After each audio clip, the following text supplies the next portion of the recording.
Hi, my name is Michael. Today I will give you troubleshooting how to adjust motor current.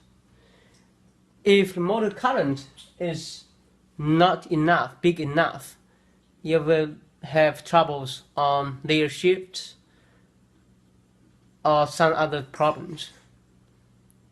So, how to adjust motor current?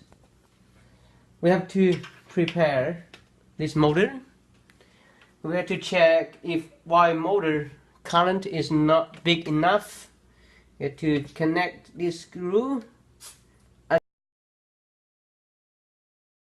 Just turn allow clockwise, and you will increase the motor current. Thank you for watching.